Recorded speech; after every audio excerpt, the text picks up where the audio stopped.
Soldier সিনেমার কিছু গোপন ভিডিও ভাইরাল হয়েছে শাকিব খান এবং তানজিন তিশার। সোলজার সিনেমার কিছু কিছু ফুটেজ আমরা পেয়েছি শাকিব খানের এবং তানজিন তিশার, যেগুলো গোপন ক্যামেরায় রেকর্ড হয়েছে। আর সেই ভিডিওগুলো, সেই ফুটেজগুলো আমি আপনাদের মাঝে তুলে ধরতেছি। আপনারা এই ভিডিওগুলো আর কোথাও পাবেন না। শাকিব খান বা তানজিন তিশা বা কোনো ডিরেক্টর এই ভিডিওগুলো আপলোড করে নাই, সেগুলো গোপন ক্যামেরাতেই রেকর্ড হয়েছে, যেগুলো আমি আপনাদের মাঝে উপস্থাপন করতেছি। আমি আপনাদেরকে আগের ভিডিওতেও দেখিয়েছি শাকিব খান এবং তানজিন তিশার এবং ঐশীর কিছু ভিডিও ফুটেজ, যেগুলো গোপন ক্যামেরায় রেকর্ড হয়েছিল। এখনো পর্যন্ত যতটুকু আমরা রেকর্ড করতে পেরেছি ততটুকুই আপনাদের মাঝে তুলে ধরতেছি, আর আপনারা সেগুলো দেখতেছেন এবং উপভোগ করতেছেন। আর এগুলো দেখে আপনারা বুঝতে পারতেছেন সোলজার সিনেমাটা কেমন হতে পারে, সোলজার সিনেমার কাহিনী কী নিয়ে হতে পারে সেটুকু আপনারা বুঝে গেছেন যারা এখনো পর্যন্ত আমার ভিডিওগুলো দেখতেছেন।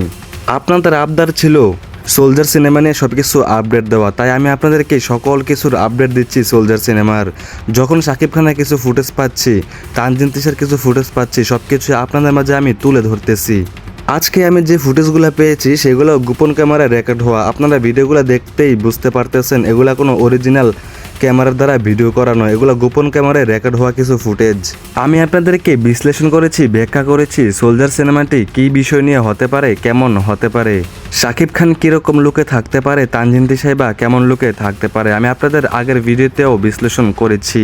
নতুন নতুন ফুটেজ আমরা পাচ্ছি, আর নতুন নতুন বিশ্লেষণ, নতুন নতুন ব্যাখ্যা তৈরি হচ্ছে। দর্শক, আপনারা এই ফুটেজগুলো দেখে বুঝতে পারতেছেন শাকিব খান একজন আর্মি সেনাবাহিনী হিসেবেই থাকতে পারে, এরকমটাই মনে হয়। তানজিন তিশাকে দেখেও সেইটাই মনে হচ্ছে, তানজিন তিশা হয়তো বা আর্মি রূপেই থাকতে পারে, এরকমটাই মনে হচ্ছে। আমরা আগের ভিডিওতেও বলেছি, এখনও বলতেছি, আমরা এই গোপন ক্যামেরা রেকর্ড হওয়া ফুটেজগুলো দেখে আমরা বুঝতে পারতেছি হয়তো বা 16ই ডিসেম্বরের সময় এই সোলজার সিনেমাটি আপলোড হতে পারে। এর আগে সোলজার সিনেমার ট্রেইলার এবং আইটেম সংগুলো আমরা পেয়ে যেতে পারি। যখন যেটা আমি পেয়ে যাব সেটার আপডেটে আমি আপনাদের মাঝে তুলে ধরবো। আজকে যতটুকু পেয়েছি ততটুকুই আপনাদের মাঝে আমি তুলে ধরেছি। সামনে আবার নতুন কোনো ফুটেজ পেলে সেটা নিয়েও ভিডিও তৈরি করব। অবশ্যই সেগুলো দেখতে, সোলজার সিনেমার সকল আপডেট পেতে অবশ্যই আমার চ্যানেলটি সাবস্ক্রাইব করে রাখবেন। আজকের ভিডিও এতটুকু পর্যন্তই।